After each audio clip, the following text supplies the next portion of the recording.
Pamukam TV London Tamil வானொலி ஊடாக உறவுகளின் இணைய வருவது பயணம் பகிர்வும் நிகழ்ச்சி தொகுப்போடு ஜெயா நடத்தினவர்கள். இனிய மாலை உற்சாக வணக்கம்.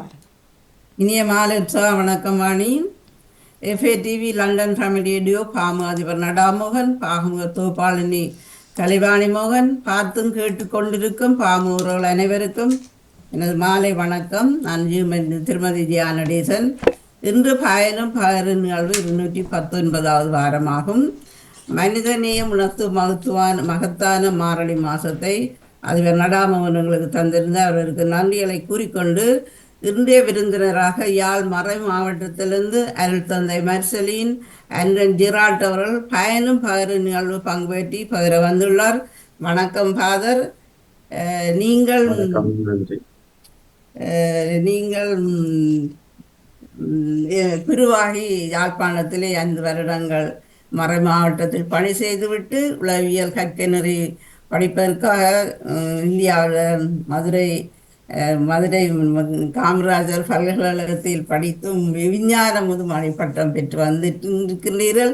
இப்போது யாழ்ப்பாணத்தில் அறவழி குடும்ப நல மையகத்தில் பணிபுரிந்து கொண்டு வருகின்றீர்கள். உங்களுக்கு வாழ்த்துக்கள், சிறப்பு. இப்போது உங்களை சிறிது அறிமுகம் செய்துவிட்டு நீங்கள் எங்கே பிறந்தீர்கள், எங்கே படித்தீர்கள் சிறிதாக சொல்லி போட்டு வாருங்கள். மனநிலை, உளநலம், ஆரோக்கியம் பற்றி நீங்கள் பகிர்ந்து கொள்ளலாம். வணக்கம். ஓகே, வணக்கம். தேங்க்யூ. இந்த நேரத்திலே இணைய வாயிலாக எங்களோடு கலந்து கொண்டிருக்கிற நேயர்களாகிய உங்கள் அனைவருக்கும் இந்நேர என்னுடைய மனம் நிறைந்த நல் வணக்கத்தை தெரிவித்துக் கொள்கின்றேன்.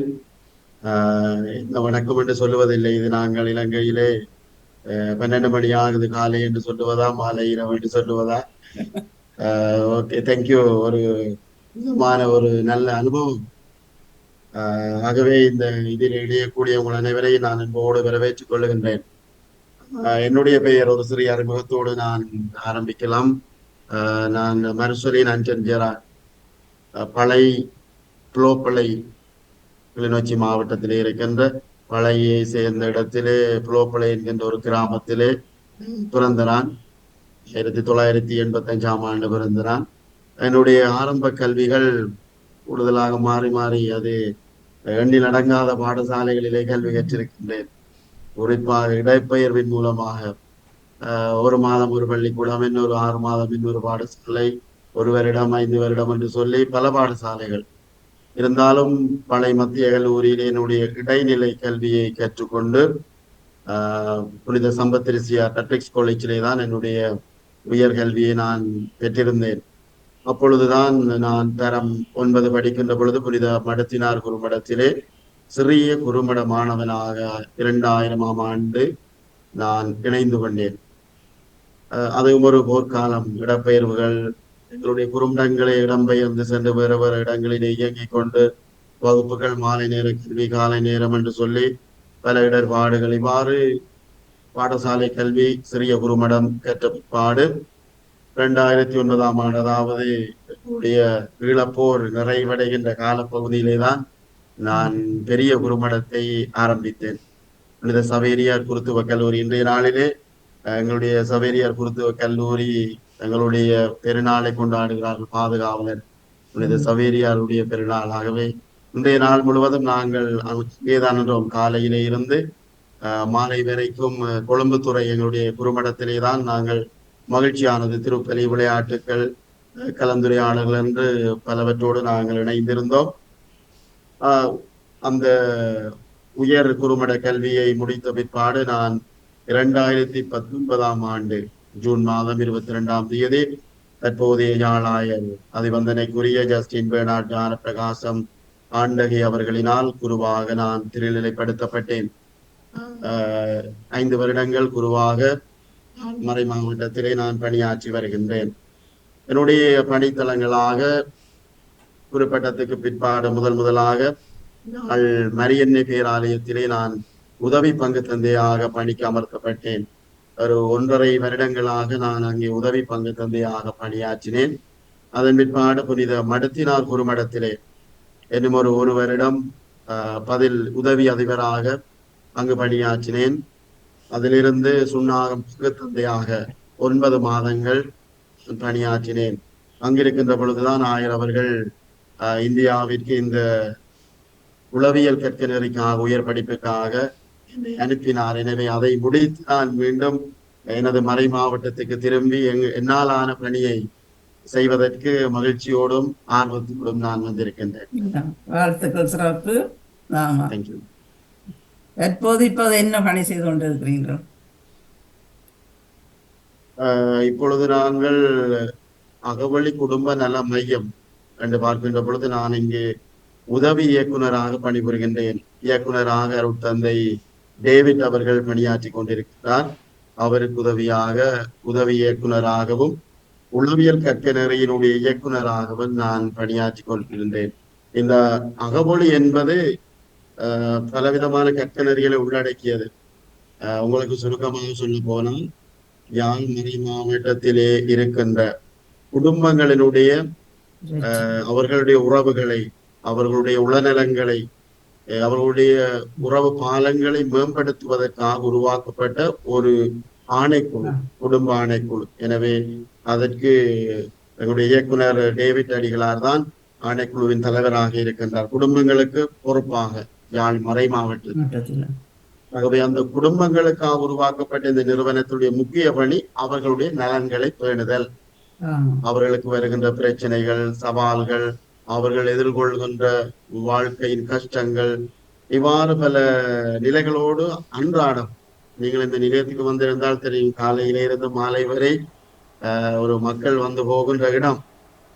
பல பல பல பல பிரச்சனைகளோடு பலர் வருகின்றனர். அதுதான் சரியான பிரச்சனைகள், போதை பிரச்சனைகளால உங்களுக்கு வேலைகள் கூடவா இருக்கும். என்ன பெற்றோர்கள் வருகிறார்கள் பிள்ளைகள் பற்றி ஒரு முறைப்பாட்டோடு, பிள்ளைகள் வருகிறார்கள் பெற்றோர்கள் பற்றிய ஒரு முறைப்பாட்டோடு, தம்பதிகள் வருகிறார்கள் தங்களுக்குள்ளே உள்ள பிரச்சனை என்று சொல்லி பல குழுக்களாக வருகிறார்கள். இன்னும் நாங்கள் வைத்தியசாலைக்கு சில வேளைகளிலே நாங்கள் சென்று எங்களுடைய பணியை ஆற்றுவமாகவே அகவொளி என்பது குடும்ப நிலைமையம். ஆனால் அதற்குள்ளே உளவியல், அதாவது ஆற்றுப்படுத்துதல், கவுன்சிலிங், இது மிக முக்கியமாக நடைபெற்றுக் கொண்டிருக்கிறது. இப்பொழுதுதான் இந்த நிறுவனத்துக்கு நான் நிரந்தரமாக ஒரு ஆற்றுப்படுத்தினராக, கவுன்சிலராக நான் நியமனம் பெற்றிருக்கின்றேன்.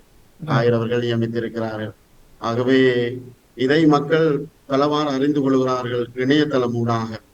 அகவொளி வெப்சைட் என்று அடிச்ச உடனே களம்பில இருந்து கூட அவர்கள் கோல் பண்ணுவார்கள். கவுன்சிலிங் என்று சொன்னால் அகவொளி அந்த நெட்ல அடிச்சுட வரும். அப்ப அவர்கள் ஆன்லைன்ல கவுன்சிலிங் கேட்கிறார்கள், முடியுமா, எங்களுக்கு போன்ல கைடன்ஸ் தர முடியுமா, அப்படி பல தேவைகளோடு இருக்கிறார்கள். ஆகவே உள ஆற்றுப்படுத்துதலால் என்னுடைய முக்கியமான பணி. அது தனிநபராக தன்னுடைய தனிமைய வாழ்வின் பிரச்சனைக்காக வருகிறது, அல்லது குழுவாக வருவார்கள், எங்களுக்கு இந்த பிரச்சனையை எதிர்கொள்ள முடியாம இருக்கிறது என்று சொல்லி குடும்ப ஆற்றுதல்கள், குடும்ப தம்பதிகளாக வருவார்கள். அது முக்கிய பணி. இதைவிட நாங்கள் பாடசாலைகளுக்கு எங்களுடைய பணிகளை விஸ்தரித்து செல்லுகின்றோம். யாழ்ப்பாணத்துல நீங்க அந்த நிலையத்திலேருந்து செய்கிறீர்கள். இப்போ வெளியில போய் வெளிநாடுகளுக்கு போய் இப்போ கிளிநொச்சி, மயிலத்தீவு எல்லாம் இந்த போர்களினால் சூழப்பட்டு பிரியான கஷ்டத்துல தான் இருக்கிறார்கள் அந்த மக்கள்.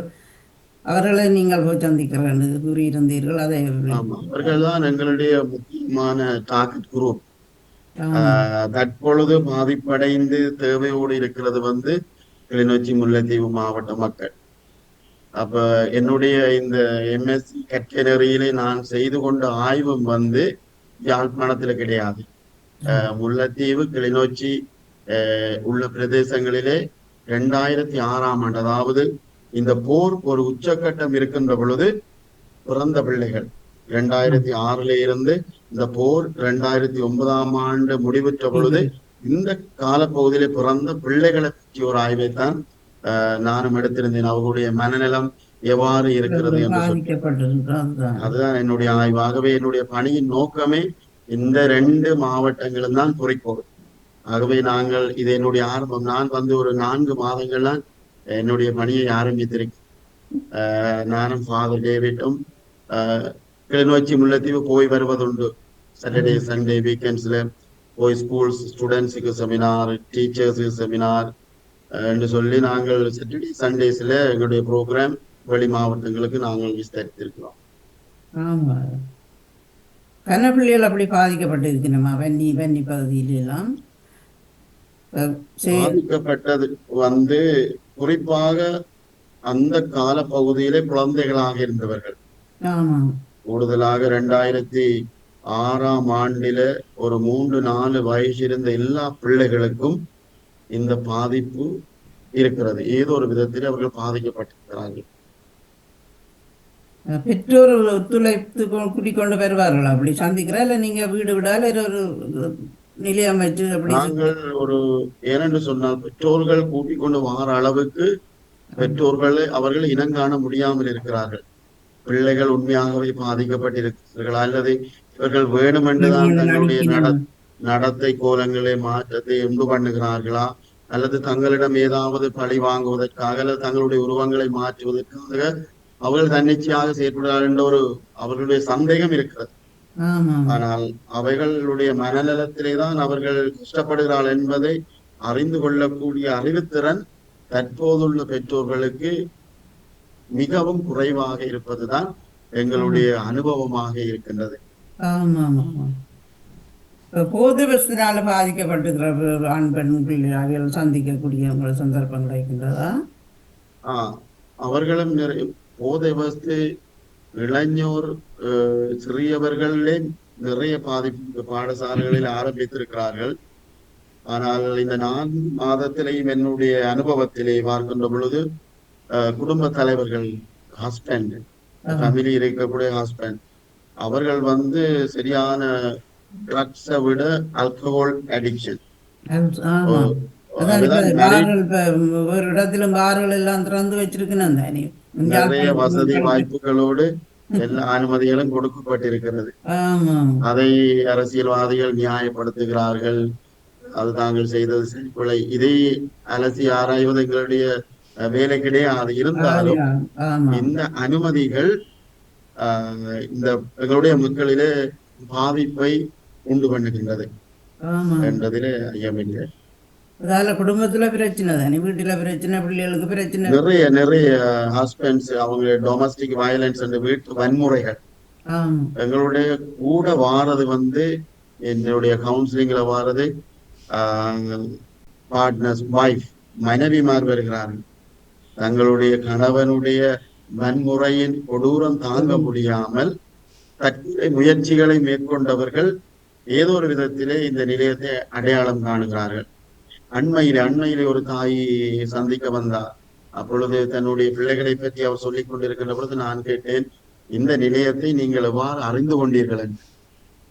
அப்பொழுது அந்த தாய் சொன்னது என்னன்னு சொன்னால், ஃபாதர், இந்த நிலையத்தை எனக்கு யாரும் அறிமுகப்படுத்தவில்லை.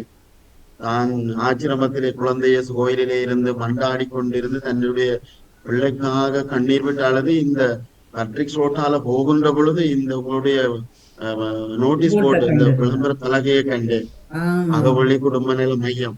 ஆகவே இது குடும்பத்துக்கு ஏதாவது ஒரு வழியிலே உதவி செய்யும் என்ற ஒரு நம்பிக்கையோடு தான் நான் வந்தேன். அப்பொழுது பார்க்கின்ற பொழுது வீதியிலே மக்கள் உதவிக்காகவே அவர்கள் தேடி அலைகின்றார்கள். யாரிடம் சொல்லுவது, இது யாரிடம் நான் கூறுவது? இன்று காலமை கூட நான் செமினரி ஃபீஸ்டுக்கு போகணும், 11 மணிக்கு பூசை. அப்போ ஒரு கவுன்சிலிங், ஒரு ஃபேமிலி மேரிட் 3 பிள்ளைங்க இருக்காங்க. கவுன்சிலிங் நான் 9:30க்கு அப்பாயின்மெண்ட் கொடுத்தேன். 10:30 நான் முடிச்சுட்டு 11 o'clock அட்டெண்ட் பண்ணலாம்னு சொல்லி. ஆனால் அந்த பிரச்சனையோடு வந்த அம்மாவினுடைய கதைகளை பார்க்கின்ற பொழுது நான் திருப்பலிக்கு செய்ய முடியாது போய்விட்டது. 11:30 நான் இங்கிருந்து கவுன்சிலிங்கை முடித்து செல்லுகின்ற பொழுது என்ன முறைப்பாடு என்று சொன்னால், அவங்கள் கணவனை பற்றி ஒரு குற்றச்சாட்டு, அவருடைய இந்த நவீன வசதிகள், நாங்கள் வளர்ந்திருக்கிறோம், எல்லாம் எங்களுக்கு கிடைக்குது என்று பார்த்தால் இந்த நவீன வசதிகளோடாக திருமணத்துக்கு எதிரான ஒழுக்கமற்ற ஒரு வாழ்க்கை முறை, ஒரு திருமண ஒழுக்க பிறழ்வோடு அவர்கள் வாழ்கிறார்கள். பிரமாணிக்கம் இல்லாமல் பலரோடு கொள்ளக்கூடிய ஒரு தொடர்பாடல் இந்த நவீன தொடர்பாடல் கருவிகள் மூலமாக மிக இலகுவாக அவர்களுக்கு கிடைக்கிறது. ஆகவே அவர்கள் வேறு பலர்களோடு அவர்கள் தொடர்பாகவே இதை தாங்க முடியாதவர்கள் வாழ்க்கையில் நாங்கள் தோற்று போய்விட்டோமா அல்லது நாங்கள் நம்பி என்று சொல்ல முடியாமல் அவர்கள் தற்கொலை முயற்சி, வேற எந்தவித சாய்ஸும் அவர்களுக்கு கிடையாது. கிடையாதபடியா தாங்க முடியாம இந்த தற்கொலை செய்யறதுக்கு முயற்சி அதுல போய் தப்பி ஃபர்ஸ்ட் டைம் அட்டம் பண்ணினவர்கள் இங்கு வருகிறார்கள். எனவே நாங்கள் அவர்களை மகளிர் மனித உரிமை ஆணைக்குழு அவர்களை அனுப்ப வேண்டும். ஏனென்று சொன்னால் ஏதாவது தற்கொலை நடந்து விட்டு சொன்னால் நாங்கள் தான் அதுக்கு பொறுப்பாளிகள். அப்ப இவர்கள் இந்த மாதிரியான எண்ணங்களோடு வருகின்ற பொழுது நாங்கள் மனித உரிமை ஆணைக்குழுவுக்கு இதனுடைய முறைப்பாட்டை நாங்கள் சொல்லுகின்ற பொழுது அவர்கள் மகளிர் என்று சொல்லி இருக்குது, மகளிருக்கான பாதுகாப்பு மையம். ஆகவே அங்கே அவர்கள் இந்த பிரச்சனையை கொடுப்பார்கள். ஆகவே இது ஒரு லீகல் ப்ரொசீஜர் ஊடாகவும் பல வேளைகளில் நாங்கள் மிக அவதானமாக ஆட்சிப்படுத்துதலை செய்யணும். இல்லாவிட்டால் எல்லாம் எங்களுடைய தலைகளிலே வந்து குறைந்து கூடக்கூடிய ஒரு ஆபத்து இருக்கிறது. ஏனென்று சொன்னால் இது ஒரு தொழில் கிடையாது, ஒரு ப்ரொஃபஷனல், பட் இது லைஃப். என்னவருடைய வாழ்க்கையோடு நாங்கள் ஈடுபடுகின்ற பொழுது மிக அவதானமாக இருக்கோம். இது ஒரு கற்பித்தல் கிடையாது, ஒரு தொழிற்பயிற்சி நிறுவனம் கிடையாது. மாறாக ஒரு இன்னொருவருடைய வாழ்க்கைக்குள்ளே நாங்கள் அடியெடுத்து வைக்கின்ற பொழுது அவருடைய வாழ்வை இரண்டு பக்கமும் நாங்கள் மாற்ற முடியும். ஒருவரை நாங்கள் தற்கொலைக்காக செய்து அவருடைய வாழ்வை அழித்து விடவும் முடியும் எங்களுடைய பணி. இன்னொரு புறம் என்னுடைய வாழ்வை இன்னும் வேறோடு உதவி செய்ய முடியும். ஆகவே ஒரு மிக அவதான பொறுப்புணர்ச்சியோட ஒரு கடவுளுடைய வரமாக நினைச்சு செய்ய வேண்டியதுதான் என்னுடைய பணியாக நான் உணர்ந்திருக்கின்றேன். கஷ்டமான பணிதான் இல்லை, சரியான கஷ்டம். என்ன மக்கள் சரியா வரணுமே, நோமலுக்கு வந்தா தானே எங்களுக்கு ஒரு சந்தோஷமா இருக்கும். என்ன எங்களுடைய மக்களுக்கு இன்னும் இந்த உள்ள ஆட்சிப்படுத்துதல், கவுன்சிலிங், மோஸ்ட்லி யூரோப்ல வந்து ஒரு நோமலா இருக்கு. அவங்களுக்கு நோமல், யாராவது டிஸ்டர்பா இருந்தால் கவுன்சிலிங் போகணும், ஒரு கைடன்ஸ் போகணும், ஒரு அட்வைஸ் போகணும்ன்றது நோமல். ஆனால் ஏசியா, பர்டிகுலர்லி ஸ்ரீலங்கா, இதை பார்க்கிறவர்களுக்கு ஏதோ ஒரு மென்டல் இல்னஸோட இருக்கிறவர்கள் தான் இதற்கு போகிறார்கள். அவருக்கு பைத்தியம் பிடிச்சு விட்டது, அவர் மனக்குழப்பத்தோடு இருக்கிறார் என்ற ஒரு பார்வை மக்கள் மத்தியில இருக்கு. யார் யார் சமூகத்தில் இந்த கவுன்சிலிங்க யார் யார் வருகிறார்களோ அவர்கள் எல்லாம் அவர்களை வேறொரு பார்வையோடு பார்க்கின்ற ஒரு சமூகம். ஆகவே மக்கள் வருவதற்கு தயங்குகிறார்கள். இங்கு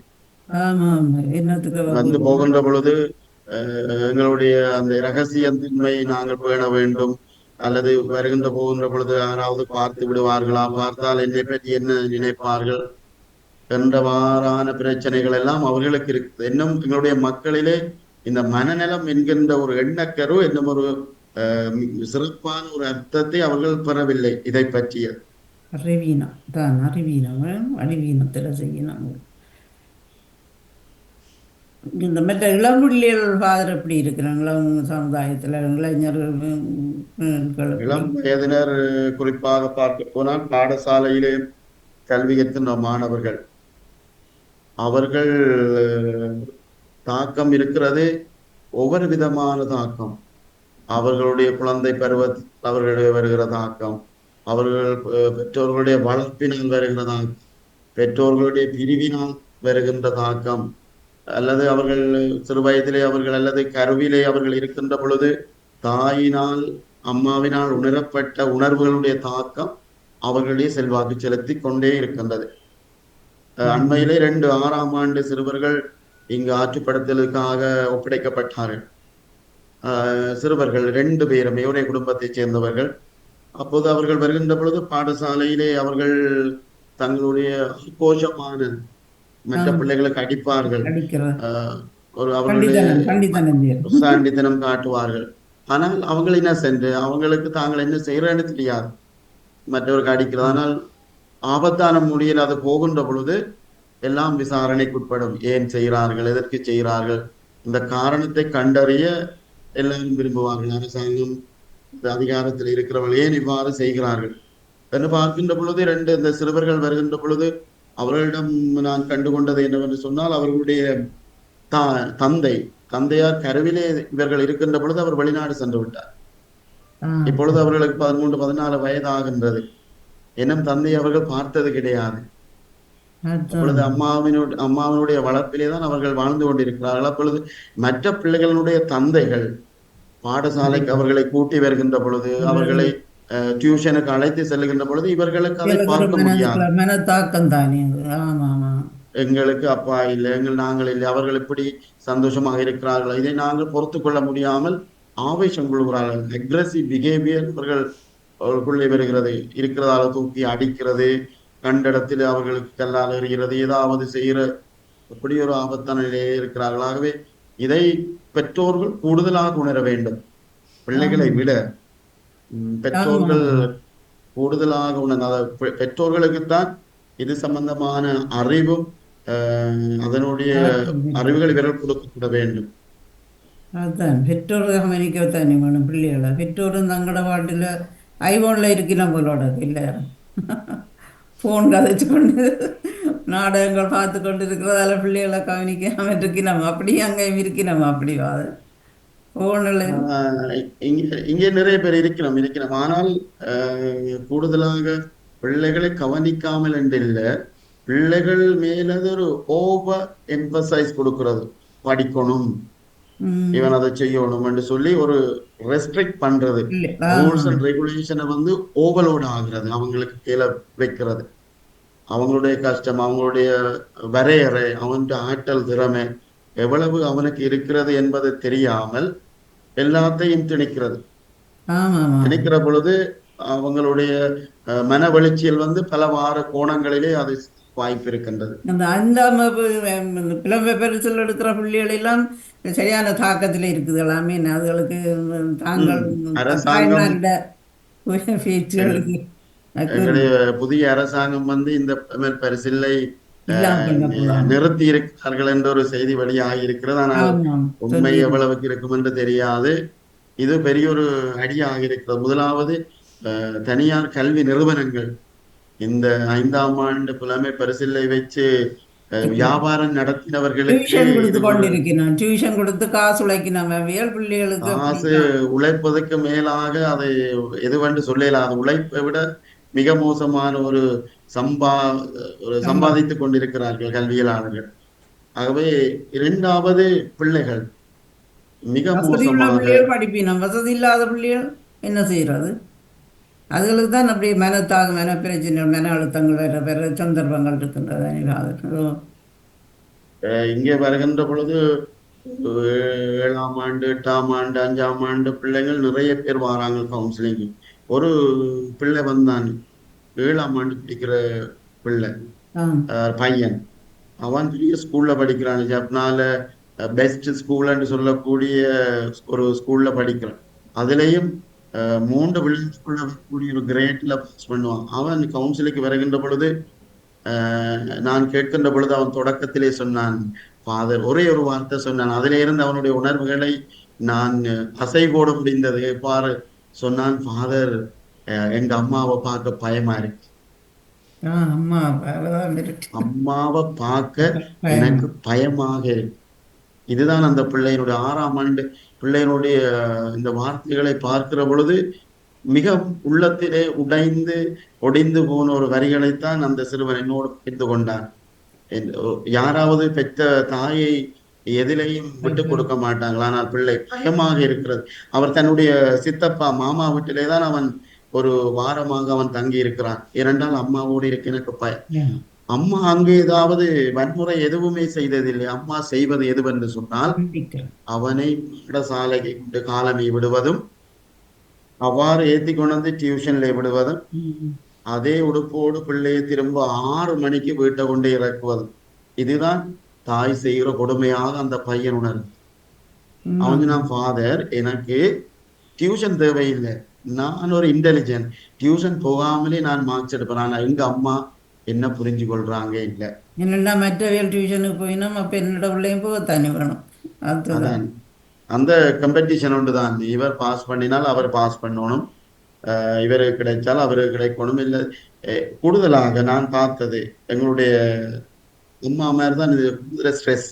அப்பா மாதிரி தங்களுடைய தொழில் வாய்ப்புகள், உழைப்பு, ஊதியம் என்று சொல்லி அவங்க கொஞ்சம் பிஸியா இருப்பாங்க. அம்மா மாதிரி எதை பிரயோகிக்கிறார்கள் என்று சொன்னால், ஒரு உளவியல் கண்ணோட்டத்தோட இதை நாங்கள் பார்க்க வேண்டும் என்று சொன்னால், அவங்கள் பயன்படுத்துகிற யுக்தி எது என்று சொன்னால், தங்களுடைய இளமை காலத்திலே தாங்கள் கல்வி கற்கிற காலத்திலே எதை தாங்கள் இழந்தோமோ, ஆமா. அதை எதை நாங்கள் அடைய முடியவில்லை, எது எங்களுக்கு கிடைக்கவில்லை என்று உணர்கிறார்களோ அதை எங்களுடைய பிள்ளை பெற வேண்டும். ம். இது ஒரு திணிப்பு. கண்டிப்பா. பிள்ளையினுடைய வரையறை எவ்வளவு கெப்பாசிட்டி இருக்கிறது, அவன் பர்சனாலிட்டி எப்படி இருக்கிறது என்பதை பற்றி அங்க திங்க் பண்ணுவது கிடையாது. ம். எங்களுக்கு என்ன கிடைக்கல, சிம்பிளா சொல்லுவாங்க, ஃபாதர் எங்க காலத்துல படிக்கிறதுக்கு நல்ல ஸ்கூல் இல்லை, ஆனா இப்ப ஆமா. நல்ல ஸ்கூல் இருக்கு. எங்கட காலத்துல எலக்ட்ரிசிட்டி இல்ல ஃபாதர், இப்ப எல்லாம் எலக்ட்ரிசிட்டி நார்மலா இருக்குது. எங்கட காலத்துல படிக்கிறதுக்கு நாங்க புத்தகம் கூட இல்லை, இப்ப மொபைல் போன், ஜூம் கிளாஸ் அதுல எல்லாமே எல்லாம் இருக்குது இருக்குது. ஃபாதர். இவங்களுக்கு என்ன பிரச்சனை படிக்கிறதுக்கு? இதுதான் ஒவ்வொரு பேரண்ட்ஸிட கேள்வியும். ஆனால் ம். அது மிக தவறான ஒரு எதிர்பார்ப்பு. ஆமா. என்னன்னு சொன்னால், எங்களுக்கு ஏன் கிடைக்கல, கிடைக்காத உங்களுக்கு கிடைச்சிருக்கு, ஆகவே நீங்கள் இதுல பிளவிடக்கூடாது. இந்த எதிர்பார்ப்பு பிள்ளைகளினுடைய ஆளுமை விருத்திக்கு ஒரு அடியாக கண்டி அடியாக விளர்கிறது. ஆகவேதான் நான் இந்த செமினார் எடுக்க போற இடங்களில் எல்லா இடமே சொல்லுவேன்.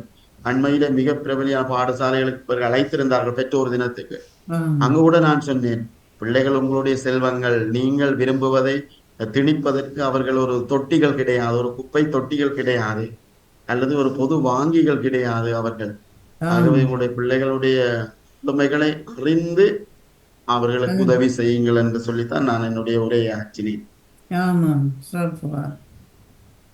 வேற பகுதிகளெல்லாம் அப்படி செய்யணுமா ஃபாதர்? எல்லாம் யாழ்ப்பாணத்தில் உங்களோட மட்டும்தானே இருக்குது, வேற இடங்கள்ல எங்களுக்கு இது ஒரு வச்சிருக்கீங்களா? ஆசீர்வாதம். எங்களுடைய மறை மாவட்டத்திற்கு என்று ஒரு இப்படி ஒரு நிலையம் இருக்கிறது. மன்னார் பகுதியில் அப்படி இருக்கும், ஒரு மன்னார் இருக்கிறார்கள். மாவட்டம். எல்லா மறை மாவட்டங்களையும் குடும்பங்கள் இந்த கவுன்சிலிங் ஆற்றுப்படுத்துதல் என்று இருக்கிறார்கள். ஆனால் மன்னார் பகுதிக்கும் அந்த அருட்தந்தையர் அவர்கள் கேட்டிருக்கிறார்கள், எங்களை வந்து உதவி செய்யுமாறு. நாங்களும் அதற்குரிய ஒத்துழைப்பை கொடுத்திருக்கின்றோம். இங்கால யாழ்ப்பாணத்திலே வேற நிறுவனங்கள் இருக்கிறது, எங்களுடைய தனி அண்டில். இப்ப வேற வேற அமலமெரி தியாகிகள், OMI ஆமா. ஃபாதர்ஸ், என்னும் பிரைவேட் செக்டர்ல கூட கவுன்சிலிங் சென்டர்ஸ் இருக்குது. ஆனால் இப்ப நாங்கள் குருக்கள் துறவிகளாக இருந்து செய்வதனால் மக்களுக்கு இலவசமாக இந்த சேவையை கொடுக்கிறோம். இலவசமாக செய்கிறபடியா வருது. அல்லது இந்து மக்களும் ஹைலி வருவினம். பேமெண்ட் ப்ரொஃபஷனல் ஜாப் இல்லை, வெளியால போனால் இலவசமாக இதை யாரும் பெற முடியாது. ஆகவே நாங்கள் ஒரு சேரிட்டியாகத்தான் இந்த பணிகளை நாங்கள் செய்வதால மக்கள் கூடுதலாக நாடி வருகின்றார்கள். இந்து மக்களும் வருவார்களா? இந்து மக்கள், கிறிஸ்தவ மக்கள் அப்படி? ம். இந்து மக்கள் இப்ப நாங்கள் திருப்பலிக்கு செல்லுகின்ற பொழுது, ஞாயிறு திருப்பலிக்கு செல்லுகின்ற பொழுது அறிவித்தல்களை நாங்கள் அறிவிப்போம், ஆ. துண்டு பிரசுரங்களை நாங்கள் கொடுப்போம். ஆகவே இந்த அறிவித்தல்கள் ஏதோ ஒரு வகையில அவர்களை சென்றடைகிறது. சென்றடையுது. ஆமா, ஆமா. ம். பேப்பர்களில் நாங்கள் போடுவோம், பத்திரிகைகளை பிரசுரிக்கிறது. இன்னும் இன்னும் நாங்கள் இதை விஸ்தரிக்க வேண்டும், இந்த பணியை இன்னும் கொஞ்சம் நாங்கள் ஆழமாக்க வேண்டும் என்ற எதிர்பார்ப்போடு எங்களுடைய இயக்குனர் அதிபர் டேவிட் அடிகளார் அவர்கள் இதற்காக மிக கஷ்டப்பட்டு அவர் உழைத்துக் கொண்டிருக்கின்றார். ஆமா. சிறப்பு. நீங்களும் வந்து அவருக்கு ஒரு உதவியா இருக்கும் என்ன. சிறப்பு. நிச்சயமாக ஏதோ நிச்சயம். எங்களோட மக்கள் இப்படியும் நல்லதா வாழ வேணும் என்ன. பிற்காலத்தில் எல்லாரும் கெட்டிக்காரர், யாழ்ப்பாணத்து மக்கள் இல்லை, தாய மக்கள் எல்லோரும் கெட்டிக்காரர் என்ன, நல்ல புத்திசாலிகள் எல்லாம்.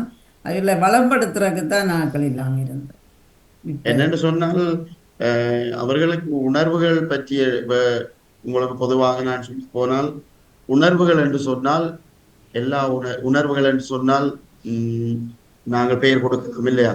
ஆமா. கோபம், பயம், அவையம். மகிழ்ச்சி, சந்தோஷம், விரக்தி, இவைகள்லாம் உணர்வுகள்.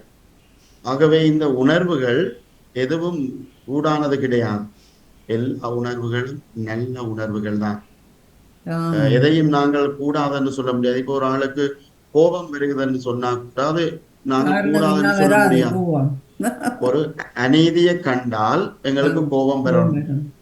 அப்பொழுதுதான் நாங்கள் அந்த சரி பிள்ளை எதுவென்று நாங்கள் அறிந்து கொள்ள முடியும். ஆகவே கோபமும் நல்ல உணர்வு, பயமும் நல்ல உணர்வு. ஒரு நாய் எங்களுக்கு அடிக்க துரத்துது என்று சொன்னால் பயம் இருந்தால் தான் நாங்கள் இடத்தை விட்டு ஓடுவோம். இல்லாட்டி 7 மண்டா கடிச்சு பார்க்கட்டும் என்று சொன்னால் நாங்கள் அதிலே பாதிக்கப்படுவோம். ஆகவே பயமும் ஒரு நல்ல உணர்வு, மகிழ்ச்சி ஒரு நல்ல உணர்வு, சந்தோஷமாக வாழணும்.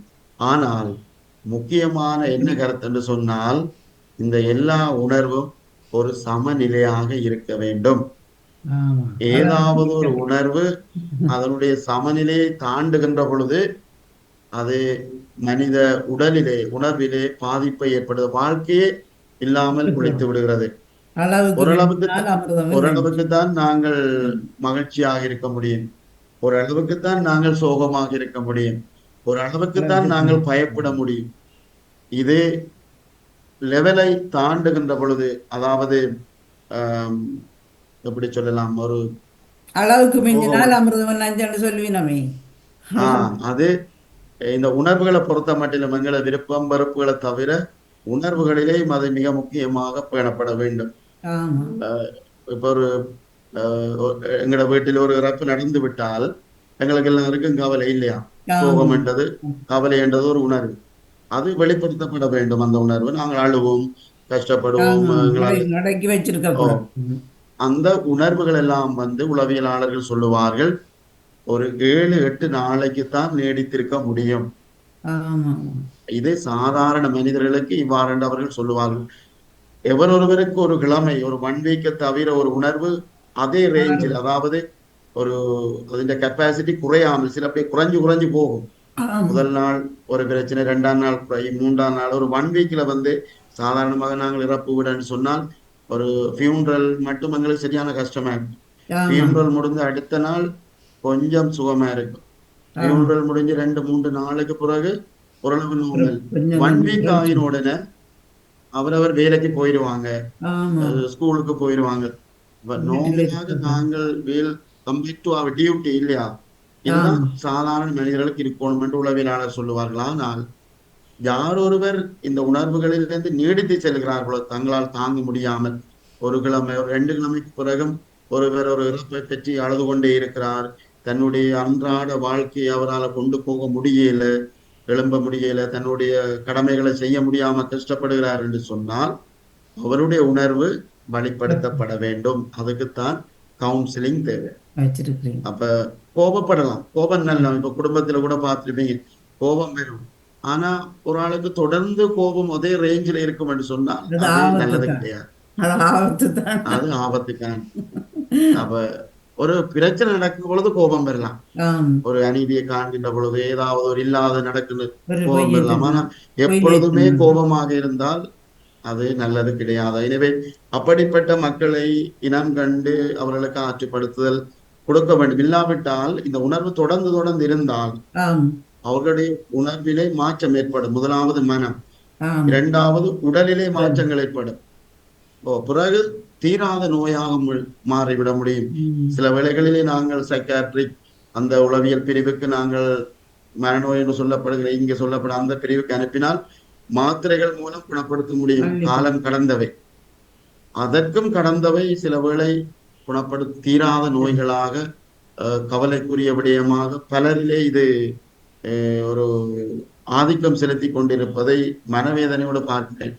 நான் கடந்த வாரம் சைக்காலஜி வகுப்படுத்திக் கொண்டிருந்த பொழுது எனக்கு ஒரு டெலிபோன் கால், என்னுடைய கிளையண்ட். அப்ப நான் யாருடைய போனும் நான் அட்டென்ட் பண்றது கிடையாது. என்னுடைய கிளையண்ட் அவசரம் என்று சொல்லிவிட்டு அப்ப நான் அட்டென்ட் பண்ணுகின்ற பொழுது அவருடைய வைஃப் சொன்னா, ஃபாதர் ஹஸ்பண்ட் சூசைட் அட்டம் பண்ணிட்டார்,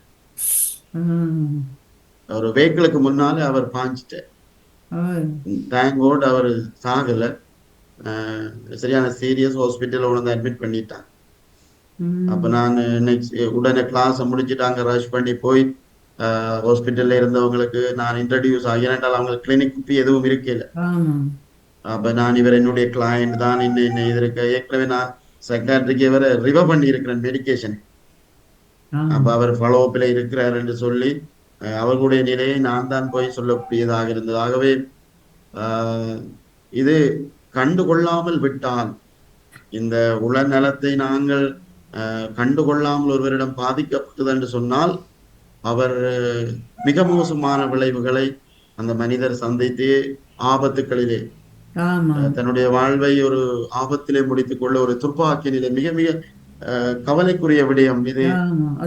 எவ்வாறு சொல்லுவதென்று தெரியவில்லை. மக்கள் இவ்வாறான ஒரு அறிவீனத்தில் இருந்து கொண்டு அவர்கள் வாழ்கின்ற பொழுது மிக கஷ்டமான வேலை. அப்படியெல்லாம் இந்த காலத்துல ஏன் அப்படி நடக்குது? பணம் மிஞ்சி போச்சுதா அல்லது வெளிநாட்டு பணம் அனுப்பி அவர்கள் அனுபவிச்சுட்டு அப்புறம் அப்படியாவது அந்த பிரச்சனைகளா இல்லை இப்போ பசி பற்றாக்குறையா, சாப்பாடு பற்றாக்குறையா, அல்லது தொழில் இல்லாத குறையா? கூடுதலாக வருகின்றவர்கள் தங்களுடைய கடன் சுமைகள், இந்த பொருளாதார ஃபினான்சியல் கிரைசிஸ், அதை தாங்க முடியாமல், அதை பொருளாதாரம். சமாளிக்க முடியாமல் ஆமாம். அவர்கள் சரியாக கஷ்டப்படுறார்கள். நாங்கள் இனி யார்கிட்ட கடன் வேண்டுவது? வெளியால அதான். போக முடியாது. வெளிக்கு ரோட்டுக்கு போனா கடன்காரர், ரோட்டுல போறாங்க, வாரம் புறம் எல்லாம் மறைக்கிறாங்க. மற்றவர்களை ஃபேஸ் பண்ண முடியாத அளவுக்கு அவர்களுக்கு கடன் ஒரு சுமையாக, கூடுதலானவர்களுக்கு கடன் சுமை அதிகரிக்கின்ற பொழுது வேற வழி அவர்களுக்கு தெரிவதில்லை. பொருட்கள் எல்லாம் விலை தானே, விலையேற்றம் நம்ம குடும்பத்தில் கஷ்டம் தானே. ஆனால் இந்த வேற தொழில் அரசாங்கம் வந்து வாய்ப்புக்காக கொஞ்சம். அவர்கள் கடனுதவிகளை பெறுவார்கள், தொழில் வாய்ப்பை செய்வதற்கு. ஆமாம். அந்த தொழில் வாய்ப்புகள் அவர்களுக்கு வெற்றி அடையாமல் ஃபெயிலியராக போனால் அது போயிட்டு நஷ்டம். என்றால். ஆமாம். ம். அப்ப அதை ஈடு செய்ய முடியாது. ஒரு பெருந்தொகை அவர்கள் முதலிட்டு போட்டு அது அழிந்து போய்விட்டால் அவர்களுக்கு ஈடு செய்ய முடியாது, அதை நிமிர்த்த முடியாது. ஆமாம். ஆமாம். அவர்களுக்கு ஏற்ற உறவுகளும் இல்லாமல் போனால் அவர்கள் வேறு வழி இல்லாமல் ஒரு ஒரு ஒரு ஒரு ஆசிரியர் அண்மையிலே அவர் தன்னுடைய கடன் சுமை, ஆசிரியர் ஒருவர் அவர் பாடசாலையில கல்வி பெற்றுக் கொண்டிருக்கின்றார். தன்னுடைய தொழில் முயற்சிக்காக அவர் கடன் பெற்றிருந்தார். அப்ப கடன் பெற்றிருக்கின்ற பொழுது, கடனுக்கு மேல் கடன் வட்டி வருகின்ற பொழுது, அவருடைய முழு சம்பளமும் சேலரியுமே பேங்கில் அரைவாசி அரைவாசி 50,000 என்று சொன்னால் 25 பேங்க்ல அவங்க ரெடியூஸ் பண்றாங்க. இன்னும் ஒரு 25 வட்டிக்கு கடன் எடுத்து அவர் ஏடிஎம் கார்டையே பறிச்சு வச்சுக்கிறாங்க. சேலரி வருகின்ற பொழுது அவங்களுக்கு காசு எடுத்துக் கொள்ளுவாங்க. அப்ப இந்த ஆசிரியருக்கு வாழ்வாதாரத்துக்கு கூட காசு 50,000 சம்பளம் எடுத்தும் தற்கொலை சாப்பிட செய்து. வழி இல்லாத ஒரு நிலை. அப்போ அவர் யாரிடம் கையேந்துவோம் என்று தற்கொலைக்கு முயற்சிக்கின்ற பொழுது சிறு பையன்தான் அந்த தாயை தடுத்து நிறுத்தி, அம்மா நான் இருக்கிறேன், எனக்காக நீங்க செய்யாதீங்க என்று சொல்லி அந்த தாயை ஒரு வாழ்வு கொடுத்த மாதிரி ஒரு உணர்வு, ஒரு இந்த சம்பவத்தை என்னிடம் உணர்ந்தார்கள். ஆமாம். ஆகவே இவ்வாறு ஒரு பரிதாபமான ஒரு நிலை மக்களுக்குள்ளே. முதலாவது அவர்கள் தற்கொலை செய்வதற்குரிய ஒரு உளவியல் தாக்கம் என்று சொன்னால் டிப்ரெஷன். டிப்ரெஷன் அதுதான். டிப்ரெஷன்ல தான் முதலாவது காரணம் டிப்ரெஷன். அதாவது எப்படி டிப்ரெஷன் உருவாகுது என்று சொன்னால், அவர்கள் ஒரு பிரச்சனை என்று சொன்னால், வாழ்விலே ஒரு பிரச்சனை, ஏதாவது ஒரு பிரச்சனை எங்களுக்கு வருது என்று சொன்னால் அதை ஓரளவுக்கு நாங்கள் சமாளித்துக் கொள்ளலாம் இல்லையா? ஆம். ஆம். அதை எப்படி நாங்கள் முடிவு செய்வது, எப்படி தீர்மானிப்பது, எப்படி ஹேண்டில் பண்ணுவது என்று நாங்கள் முடிவு செய்து கொள்ளலாம். அது மன அழுத்தம் கொண்டு, ஸ்ட்ரெஸ் என்று சொல்லுவார்கள். இரண்டாவது, அது ஒரு துன்பமாக மாறும். பல மன அழுத்தங்கள் சேருகின்ற பொழுது அது டிஸ்ட்ரெஸ், துன்பமாக மாறும்.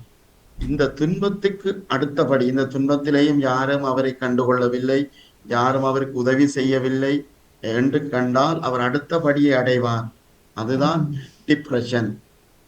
அப்ப அந்த டிப்ரெஷனுக்கு என்று சொன்னால் மனச்சோர்வு. அந்த டிப்ரெஷனுக்குள்ள போயிட்டால் அடுத்தது சூசைட்.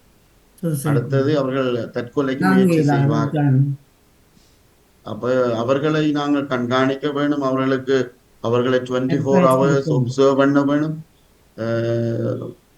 இதெல்லாம் பெரியதொரு வேலை, பெரியதொரு ப்ராஜெக்டாகத்தான் செய்ய வேண்டும். அன்பான உறவுகளே, பயணம் பாரு நிகழ்வு நடந்து கொண்டிருக்கிறது. நீங்கள் பார்த்தும் கேட்டுக்கொண்டு அன்புறவங்கள் பங்கேற்றி நீங்களும் கலந்து கொள்ளலாம். ஜெரால்ட் அவர்கள் பரிந்தளித்து கொண்டிருக்கிறார்கள். வாங்கோ ஜேம்ஸ் அல்ஸ்டன், இவர் ஒரு மறை ஆசிரியர் ஆன்மீக பணியத்தில், அதோட அந்த ரேடியோ பாமுகத்திலும் எங்களுக்கு நற்சிந்தனை கூறுறார். வாங்கோ. எல்லோருக்கும் வணக்கம். வணக்கம் ஃபாதர். எனக்கு ஃபாதர் டேவிட் தாராளமாக தெரியும். அவருடைய கட்டுரைகள் நான் எடுத்து நான் ஜெர்மன் தமிழ் வானொலி நாளாந்த நற்சிந்தனையில நான் கொடுக்குறேன். அதாவது நீங்கள் சொல்லுகின்ற இந்த பணி ஒரு பெரிய பணி. அதாவது அவர்களுக்கு தலையடியா, இப்போ உங்களுக்கு தலையடியான்ற ஒரு பிரச்சனைக்குரியது. சரியான கடினமானது ஒரு பணி. இளம் வயதுள்ளவராக இருக்கிறதுனாலே ஏற்றுக்கொள்ளக்கூடிய நிலையில இருக்கிறது. அதாவது தற்பொழுது பிள்ளைகள் பெற்றோர்களை மதிக்காத ஒரு நிலைக்கு வளர்ச்சி அடைந்திருக்கிறார்கள். இந்த வளர்ச்சியிலே நாங்கள் இந்த சமூக பணியை நீங்கள் செய்கிற நீங்கள் இன்னும் ஒரு பெரிய பணி எங்களுடைய மக்களுக்கு காத்திருக்கிறது. எங்களோட பக்தி சபைகளூடாக செய்ய வேண்டிய பணி, மற்றது மறையாசிரியர்களூடாக செய்ய வேண்டிய பணி. அதாவது நாம் ஒவ்வொரு ஆலயத்திலும் பெற்றோர்களை சந்தித்து அவர்களை ஆற்றுப்படுத்த வேண்டிய ஒரு தேவைக்கு தற்பொழுது உருவாக்கி இருக்கிறது. இதற்குரிய ஒழுங்குகள் உங்களால் அதற்குரிய, அதாவது கட்டுரைகள் எழுதுகிறார்கள், அந்த கட்டுரைகளை எத்தனை பேர் பாதுகாவலன் பத்திரிகையிலே பார்க்கிறார்கள்? பார்க்கக்கூடிய நான் எத்தனையோ இங்கே தளத்துக்கு நான் கொடுத்து கொண்டுதான் இருக்கின்றேன். ஆனால் எங்களுடைய தளத்திலே இந்த பக்தி சபைகள் அவைகள் தூங்க முடியாது. இந்த பக்தி சபைகள் என்று இருக்கின்றவர்கள் ரெண்டு பணி இருக்கிறது. ஒன்று நம்முடைய ஊரிலே அனைவரும் உடன் பிறந்தவர்கள் என்ற புதிய எண்ணம் ஆயர்களினாலே உறுதிப்படுத்தப்பட்டிருக்கிறது.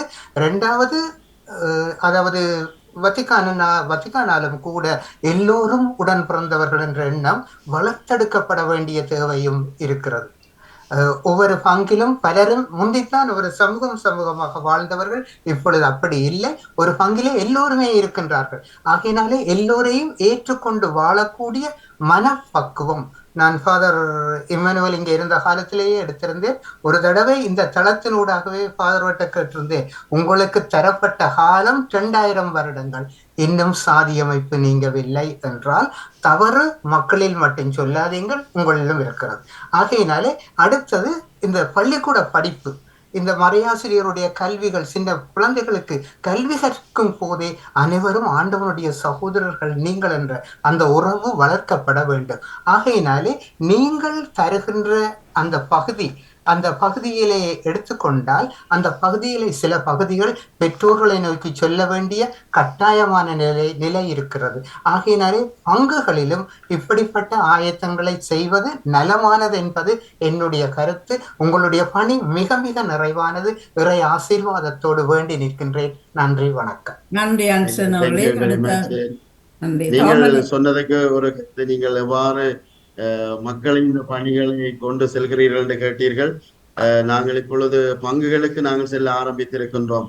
நானும் ஃபாதர் டேவிட் அவர்களும் ஞாயிறு தினங்களிலே சென்று குடும்பங்களுக்கான ஒரு திருப்பலி முடிய ஒரு 15-20 வருடம் திருமணமான தம்பதியினருக்கு நாங்கள் ஒரு கருத்தமர்வு, அவர்களுடைய திருமண வாழ், முதலாவது அவர்களுடைய உறவு எப்படி இருக்கு, கணவன் மனைவி உறவு பலப்படுத்த வேணும். அதில் முறிவு இருந்தால், விரிசல் இருந்தால் எவ்வாறு நீங்கள் அதை சரி செய்து கொள்ள வேண்டும்.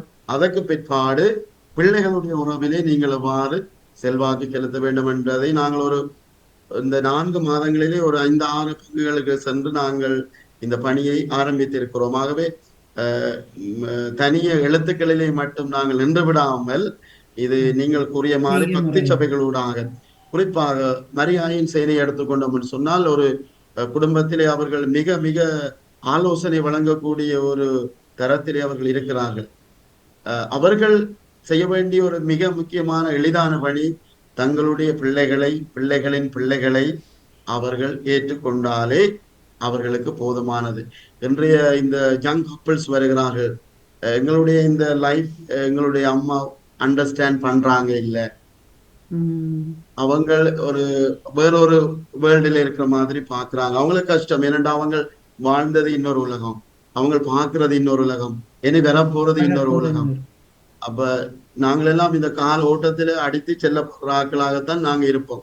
இருந்தாலும் கொஞ்சமாவது உணர்வுகளை புரிஞ்சு கொண்டு அவங்க ஏன் கஷ்டப்படுறாங்க, கவலையாக இருக்கிறாங்களோன்னு சொன்னால், எதற்காக ஒன்று தனிப்பட்ட விதத்திலே நாங்க பார்க்கின்ற போது கவலையாக இருக்கிறீர்கள் கேட்டாலே அந்த ஆறுதலான வார்த்தை அவர்களுக்கு போதும்.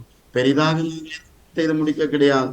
அம்மா எனக்காக இருக்கின்றாங்களா, அந்த ஒரு நம்பிக்கை அவங்களுக்கு கிடைச்சாலே போதும். மற்ற எல்லா வாழ்விலையும் ஓரளவுக்கு உயர்ச்சி நாங்கள் பார்ப்பது. தேங்க்யூ சார், உங்களுடைய கருத்துக்களை. கல்விராஜன் வாங்கோ. வணக்கம் தியானரேசன் அவர்களுக்கும் வணக்கம் ஃபாதர். உங்களுடைய எல்லா பணிகளையும் முதல்ல இருந்தே கேட்டுக்கொண்டு வந்தேன். மிக மிக மகிழ்ச்சியாக இருக்கிறது. இன்னும் உங்களுடைய பணி மேன்மேலும் சிறக்க வேணும்.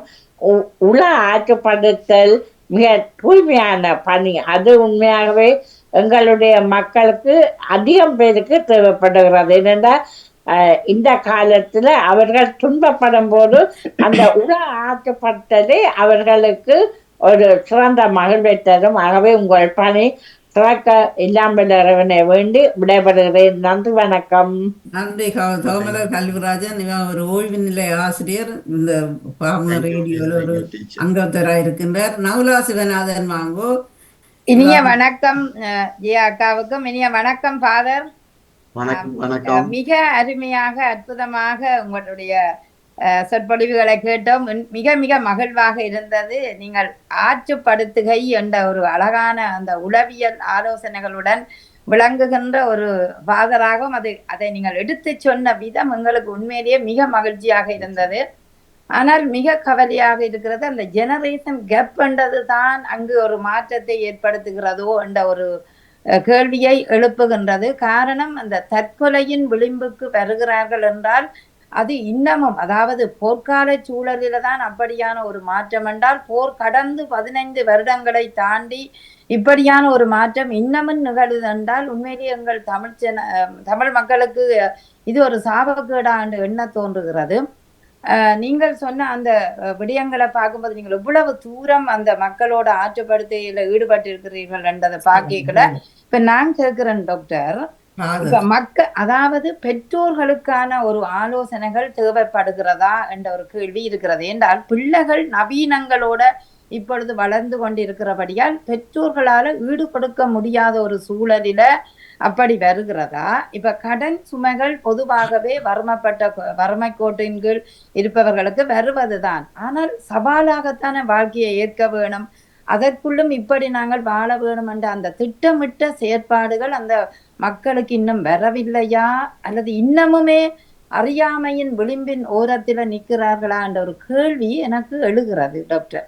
அதற்கு நீங்கள் கேள்வி நியாயமான கேள்வி. என்னன்னு சொன்னால், பிள்ளைகள் வீட்டிலே பெற்றோர்கள் எவ்வாறான ஒரு மதிப்பீட்டை கொண்டிருக்கிறார்கள் சொன்னால், இதனிடையே நான் மிக முக்கியமான எங்கு போனாலும் சொல்லுகிற ஒரு கருத்து என்னென்று சொன்னால், பிள்ளை வளர்ப்பு என்கின்ற பதம் அதை இந்த காலத்திலே ஒரு நெகட்டிவான கொனோட்டேஷனை கொடுக்கிறது. பிள்ளை வளர்ப்பு என்றது கிடையாது என்று சொல்லுகிறார்கள் உளவியலாளர்கள். ஏனென்று சொன்னால், வளர்ப்பு என்று சொன்னால் எதை நாங்கள் வளர்க்கிறோம்? ஒரு கால்நடை ஆடு மாடைத்தான் நாங்கள் வளர்க்க முடியும். ஒரு மரத்தை நாங்கள் வளர்க்க முடியும். ஒரு மாட்டை நாங்கள் இதில் கட்டி வச்சோம் என்று சொன்னால் நாங்கள் அதை அவிட்டு கட்டும் வரை அதெல்லாம் நிற்கும். நாங்கள் கஞ்சி வச்சாதான் அந்த ஆடோ மாடோ கஞ்சி குடிக்கும். நாங்கள் அதுக்கு சாப்பாடு போட்டாத்தான் அது சாப்பிடும். இதுதான் வளர்ப்பு என்று சொல்கிறார்கள். ஒரு மரத்தை நாங்க வச்சால் அது தண்ணி ஊத்தினாத்தான் வளரும், இல்லாட்டி அது பட்டு போயிடும். மசலை போட்டாத்தான் செழிப்பாக வளரும். அதுதான் வளர்ப்பு. ஆனால் பிள்ளைகள் என்பது வளர்ப்பு கிடையாது. பிள்ளைகளை வளர விடுதல், அவர்கள் தங்களுடைய பர்சனாலிட்டி ஆளுமைக்கு தந்தையின் தாயினுடைய மரபணுக்களோடு அவர்கள் ஏற்கனவே ஒரு ஆளுமையோடு அவர்கள் பிறக்கிறார்கள். தங்களுக்குரிய குறிப்பான தனிப்பட்ட ஆளுமைகளோடு, அந்த ஆளுமைகளோடு அவர்களை வளர விடுவதற்கு நாங்கள் வாய்ப்பு கொடுத்தல், இதுதான் பெற்றோர்களுடைய மிக முக்கியமான பணி என்று சொல்லுகிறார்கள். ஆகவே கூடுதலாக இந்தியாவிலே நாங்கள் பார்க்கின்ற பொழுது ஸ்கூல்ஸ் கட்டுகிறார்கள். எப்படி என்று சொன்னால், இந்த ஒரு ஸ்கூல் எல்லா ஃபெசிலிட்டிஸும், அங்கால ஹார்ஸ் ரைடிங் இருக்கும், பேட்மிண்டன் கோர்ட் இருக்கும், ஸ்விம்மிங் பூல் இருக்கும், ஃபுட்பால் இருக்கும், நெட்பால் இருக்கும். அவ ஸ்கூலை சுற்றி எல்லா ஆப்பர்ச்சுனிட்டிஸும் இருக்கு. ஒரு பிள்ளை போய் ஒரு டேர்மில சேருகின்ற பொழுது அந்த பிள்ளை எதுல இன்ட்ரெஸ்ட் வருமெண்ட் எங்களுக்கு தெரியாது. அப்ப ஒரு டேர்முக்கு அந்த பிள்ளை சுத்தி பார்ப்பான், எல்லா ஃபீல்டுக்கும் போவான். ஹார்ஸ் ரைடிங்கா, அல்லது ஸ்விம்மிங்கா, அல்லது டென்னிஸா, அல்லது கொக்கோலா, எல்லாம் விளையாடுவான். விளையாட்டு முடிய அந்த பிள்ளை ஏதோ ஒரு விளையாட்டை அவன் தெரிவு செய்வான். அதுதான் அந்த பிள்ளையினுடைய ஆளுமைக்குரிய சொத்து. ஆனால் பெற்றோர்கள் தாங்கள் விரும்புகின்ற விளையாட்டை விளையாட வேண்டும். இதுதான் அந்த ஒரு மன அழுத்தங்களுக்குரிய மிக முக்கியமான பெற்றோர்கள் செய்கிற ஒரு தவறு. அதான் அந்த வளர்ப்பு முறையில் ஏற்படுற தளம்பல் தான் இன்றைய இந்த நிலைக்கு பிள்ளைகளுக்கு காரணமாக இருக்கிறது என்பதை ஒரு ஆராய வேணும் போல இருந்தது டாக்டர். மிக சிறப்பு, நல்ல ஒரு பணி செய்கிறீர்கள். வாழ்த்துக்கள், பாராட்டுகள். ஜியாக்கா உங்களை கொண்டு வந்து இந்த பேட்டியை எடுத்ததுக்கு அவாவுக்கும் நன்றிகள். வணக்கம். வணக்கம் நவலா சிவநாதன். இவர் ஒரு ஃபாதர், கத்தோலிக்க ஃபாதர், ஒரு ஆள், டாக்டர் இல்ல, ஒரு father. இவாவும் ஒரு குடும்பம் கோயிலியம் என்ற ஒரு நிகழ்வு இந்த ரேடியோல பாமுகத்துல செய்து கொண்டிருக்கிறார். சரி, வாழ்த்துக்களை குறிக்கொண்டு ராஜினி அல்போன்ஸ் வாங்க. இவன் ஒரு பாம ஒரு ரேடியோ உறவு தான். வாங்கோ ராஜினி அல்போன்ஸ். ஜெயாவேசங்களுக்கும் பாரதியராட்டுக்கும் வணக்கத்தை கூறிக்கொண்டு சிறப்பாக இருந்த உங்களோட உரையாடல். நீங்கள் பணி கஷ்டமான பணி, எல்லாரையும் சமாளிக்கணும். இளையோர் ஃபாதர் டேவிட்டோட உதவியா இருந்து நீங்களும் அப்படி செய்வீங்க. மற்ற நல்ல அறிவையும் செய்ய கஷ்டப்பட்டு இளையோரோட கொண்டு எடுக்கிறதா லேசான விஷயம் இல்லை. உடைய பணிக்கு சிறப்பான வாழ்த்துக்கள். என்ன மாதிரி அவர்களை கொண்டு போகணும் என்று அந்த நிலையை நினைத்தால் அது அவர்களோட அடியும் பண்ண வேண்டி வருங்க. அப்படியான நிலையிலும் இப்பத்திய இளம் பையன்கள் இருக்கிறாங்க. என்ன அப்ப எல்லாத்துக்கான வேலைதான். நாங்கள் எங்களுடைய சேஃப்டிகளை பார்த்து கொண்டுதான் இந்த பணியை செய்ய வேண்டும். அந்த போது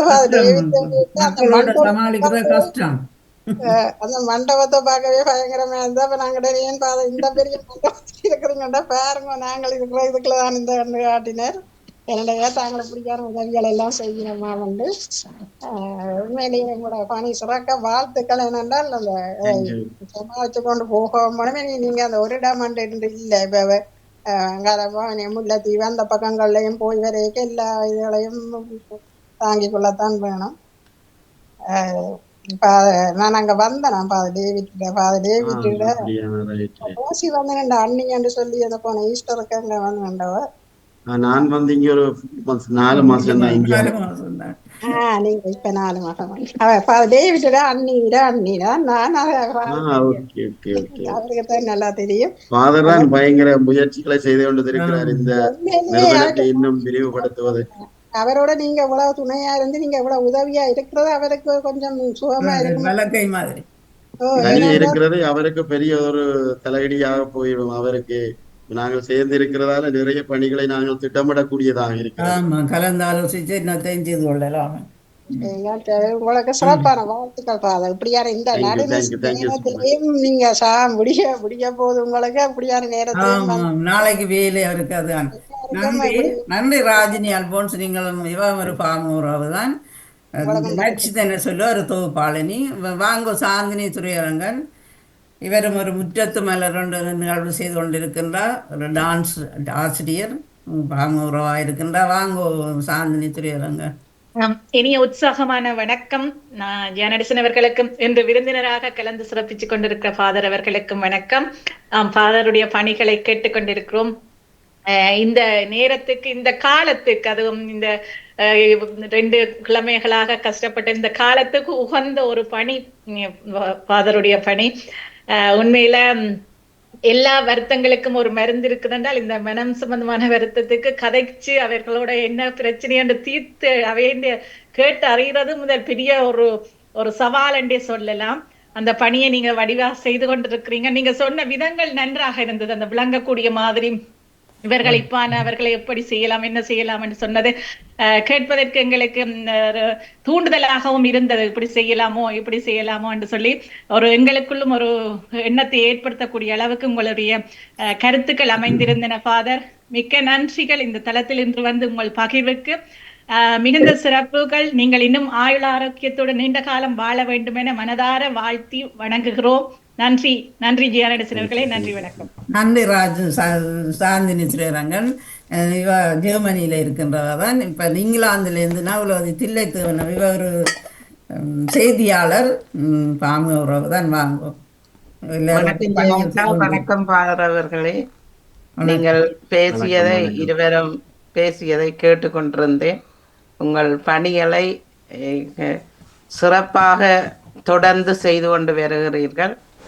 ஒருவருக்கு ஒரு ஆளோட கஷ்டத்தில் இருக்க அவையோட கதை கேட்கையே அவருடைய மனநிலை பேரண்ட் குறைந்துடும். இப்போது பெற்றோர்கள் தனிமையில் இருந்து கதைக்கிறதுக்கு ஆட்கள் இல்லாமையே அவர்கள் மனச்சோர்வு அடைகிறார்கள். நீங்கள் செய்கிற பணிகள் இன்னும் மேலும் சிறக்கவும் இன்னும் தொண்டுகளை செய்யவும் நீங்கள் ஒரு ஃபாதராக குருவானதா இருக்கிறீர்கள். நானும் 7ஆம் வகுப்பு வரை சென்ட் ஆன்ஸ் பள்ளிக்கூடம் மானிப்பாயில் படித்தேன். இல்ல அது மானிப்பாயில தான் இருக்கு. சென்ட் ஆன்ஸ் மானிப்பாயில அந்த ஸ்கூல்ல நானும் படிச்சேன். எங்களோட பேட்ரிக்ஸ் காலேஜ் இடம்பெயர்ந்து சென்ட் ஆன்ஸ்ல இயங்கினது ஒரு 1 இயருக்கு. அப்பொழுது நானும் ஸ்கூல்ல படிச்சேன். 7ஆம் வகுப்பு 3ஆம் வகுப்புல இருந்து 7ஆம் வகுப்பு வரை அங்கேதான் படித்தேன். அதனுடைய சிஸ்டமர் ஃபாதர்ஸ் அவையோட எல்லாம் எனக்கு ஐக்கியம். அந்த கிறிஸ்தவ மக்களுடன் எனக்கு நல்ல விருப்பம். அதே போல இப்ப உங்களுடைய பேச்சில இருந்து சிறப்பான கருத்துக்களையும் உங்களுடைய சேவைக்கும் மேல் மேலும் வாழ்த்துக்களை தெரிவிக்கிறேன். உங்கள் பணி தொடர நன்றி. உங்களுக்கும் சிறப்பான நன்றி. வேற சின்ன சுவாமியாதான் பெரியவர் இல்ல. நாங்க சின்ன பெருசுண்டாலும் அந்தந்த தொழில்களுக்கு அது மதிப்பாத்தான் இருக்கணும்.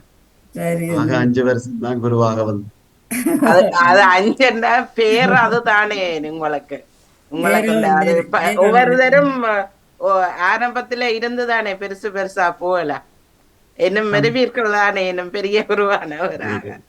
நன்றி. நெருங்கி கொண்டிருக்கிறது. பாமுக தொகுப்பாளனி கலைவாணி மோகன் அவர்களை இங்க அழைச்சிட்டு நன்றி ஃபாதர் அவர்களே, நன்றி ஜனார்சனர்களே, வணக்கம். வாருங்கள். மிக சிறப்பான அளப்பரிய பணியுடன் இருக்கின்றீர்கள். நீங்கள் சொன்னது போல தான் பிள்ளைகளில் எந்த விதமான தப்பும் இல்லை, எந்த விதமான குற்றமும் இல்லை. எல்லாம் அந்த அம்மாக்கள் செய்யும் வினைகள். அது அங்கு மட்டுமில்லை, இங்கேயும் அதே தான் நடக்கின்றது. நாங்கள் லண்டனில் அதே தான். அது மற்றவர பிள்ளை என்ன செய்தோ அதை என்ற பிள்ளை செய்தே ஆகணும். அப்போ இங்கேயும் அது நீங்கள் சொன்ன அதே டைம் தான் இங்கேயும் நடக்குது. பிள்ளை பள்ளிக்கூடம் அப்படியே காருக்குள்ள ஏற்றிட்டு சாண்ட்விச் அதுக்குள்ளே கொடுத்துட்டு அப்படியே கொண்டு போய் செய்யிட்டு அப்படியே வந்து பிள்ளை படுக்க 10-12 மணி ஆகும். இப்படி இங்கும் பல பிரச்சனைகள் நடந்து கொண்டு இருக்கின்றது.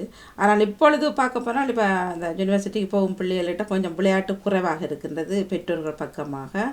காரணம் என்னென்றால் இப்போத்தைய பிள்ளைகள் சொல்லுகின்றார்கள், எனக்கு என்ன பிடிக்குமோ அதை செய்கின்றேன், எங்களை விடுங்கோ அந்த கல்ச்சர் வேறு. அவை இந்த லைஃப் வந்து ஒரு வேறு ஸ்டைலுக்கு போகுது. இப்போ தமிழ்நாடுடைய பாரம்பரியங்கள் பெற்றோருக்கு தங்கி வாழ்றதெல்லாம் இல்லை. நான் ஒரு யூனிவர்சிட்டி போயிட்டால் ஸ்மைல் லைஃப் கேன் டிசைட். இல்லை, தங்களுக்கு பிடித்தது சரிதானே. இப்போ அம்மா அப்பாக்காக நான் டாக்டருக்கு படிக்க நினைச்சேன்னா என்னால் முடியாது, நீ செய் என்று சொன்ன காலமெல்லாம் இப்போ மலையேறி போச்சு. இங்கே பல பிள்ளைகள் இப்போ சொல்லிட்டார்கள், எங்களுக்கு எந்த துறையில் விருப்பமோ நீங்கள் விடுங்க, நாங்கள் செய்துட்டு வரோம்னு சொல்லி அம்மாக்களும் கொஞ்சம் இப்போ கொஞ்சம் திருந்தின மாதிரி. ஆனால் அண்டர் 18 பிள்ளைகள் கொஞ்சம் டோச்சருக்குள்ளே தான் நாளை இருக்கிறார்கள் என்று சொல்லலாம். நன்றி ஃபாதர், உங்கள் பணிகளை சிறக்க வாழ்த்துக்கள். நன்றி. இந்த நேரத்திலும் மிக உற்சாகத்தோடு இருந்து பேசிக்கொண்டிருக்கின்றீர்கள். எடுத்து வந்த ஜான்சனர்களுக்கும் மிக்க நன்றியை கூறிக்கொள்கின்றோம். நன்றி வாணி. நன்றி ஃபாதர். உங்களுக்கும் இந்த சாமத்திலும் நீங்கள் வந்து பகிர்ந்து கொண்ட சிறப்பான கருத்துக்களை பகிர்ந்து கொண்டீர்கள். உங்கள் பணி மேலும் சிறக்க வேண்டும். நீங்கள் இப்ப உங்களோட கருத்தையும் இந்த நாளிலே நான் இதை கடந்த வாரம் நான் ஒழுங்குபடுத்தி இருந்தேன். இந்த சீரற்ற காலநிலை மூலமாக அதை முடியவில்லை. ஓரளவுக்கு சுமூகமாக இருக்கிறபடியாலே செய்யக்கூடியதாக இருந்தது. ஆகவே இதற்கு முதற் காரணமாக என்னோடு தொடர்பு கொண்டு அழைத்த ஜியானடேசன் ஆண்டி அவர்களுக்கு என்னுடைய பாராட்டுக்கள், என்னுடைய நன்றிகள், மிக கனிவான என்னுடைய வாழ்த்துக்களை. உங்களுடைய பணி சிறக்க நான் தொடர்ந்து மன்றாடுகின்றேன். அத்தோடு இந்த நேரத்திலே இணைய வாயிலாக இணைந்து கொண்டு எங்களுடைய பணியை இணைந்து கொண்டது மட்டுமல்ல, எங்களுடைய பணிக்கு உங்களுடைய உற்சாகமான வார்த்தைகள் என்றே இதுவெல்லாம் தேவை. ஒரு பாசிட்டிவ் ஆட்டிடியூட் இல்லையா? what we give it bounce back. நாங்கள் என்னத்தை கொடுக்கிறோமோ அதுதை எங்களை வந்து அடையும். ஆகவே நல்லதொரு ஃபீட்பேக் அல்லது நல்ல ஒரு வளர்ச்சிக்குரியதை நீங்கள் கொடுக்கின்ற பொழுது அதை நீங்கள் அடைந்து கொள்வீர்கள். ஆகவே இந்த ஒரு பாசிட்டிவ் ஆட்டிடியூட் உங்கள் எல்லாரையும் இருக்கிறதை பார்த்து நான் மகிழ்ச்சி அடைந்தேன், சந்தோஷப்பட்டேன். ஆகவே உங்கள் எல்லாரையும் இறைவன் நிறைவாக ஆசீர்வதிக்க, சிறப்பாக உங்களுடைய எண்ணங்கள், உங்களுடைய ஆதங்கங்கள், நீங்கள் உங்களுடைய சொந்த மண்ணை நாட்டை விட்டு பிரிந்திருக்கின்ற பொழுதும் உங்களுடைய இயக்கங்களை ஏதோ ஒரு வகையிலே இறைவன் நிவர்த்தி செய்து கொண்டிருக்கின்றார். ஏதோ ஒரு வகையிலே நீங்கள் அவற்றுக்குரிய விடைகளை கண்டுகொண்டு இருக்கின்றீர்கள். ஆகவே தொடர்ந்து உங்களை படைத்த இறைவன், ஆதரிக்கின்ற இறைவன் உங்களோடு கூட இருந்து, உங்களுக்கு கஷ்டங்கள், வேதனைகள், துன்பங்கள் வந்தாலும் இறைவன் கூட இருந்து உங்களுக்கு பலம் தந்து வழிநடத்த இந்த நேரத்தில் உங்களுக்காக நான் மன்றாடி நிற்கின்றேன். நன்றி ஃபாதர். நன்றி. Thank you so much. நன்றி Okay, வாணி. thank you. நன்றி. மிக்க நன்றி. வணக்கம். மனரவுக்கு வருகின்றது பயனும் பகிர்வும் தோப்படி நடத்தினவர்கள் இணைந்திருந்தார்கள். நன்றி வணக்கம். நன்றி. மிக்க நன்றி. நன்றி ஃபாதர். நீங்களும் சுகபலத்துடன் இருந்து கொள்ளுங்கள். யாழ்ப்பாணம் ஏதாவது தேவை என்று சொன்னால் you are free to ask. தேவை அல்லது உளவியலை பற்றி உங்க பிள்ளைகளை வளர்க்கிறதுல கஷ்டம் இல்ல ஏதாவது நெருக்கடிகள் இருக்கிறது அப்படி ஏதாவது சொன்னால் நீங்கள் யார் மூலமாகவதும் நீங்கள் அணுகி இந்த உதவிகளை நீங்கள் பெற்றுக்கொள்ளலாம். அதில் எந்த வித தடையும் கிடையாது. Most welcome. Okay, thank you. நன்றி நன்றி நன்றி. Okay, bye bye. See you. God bless you. நன்றி நன்றி நன்றி. 4 மணிக்கு போய் படங்கும். நன்றி வணக்கம். நன்றி வணக்கம். நன்றி.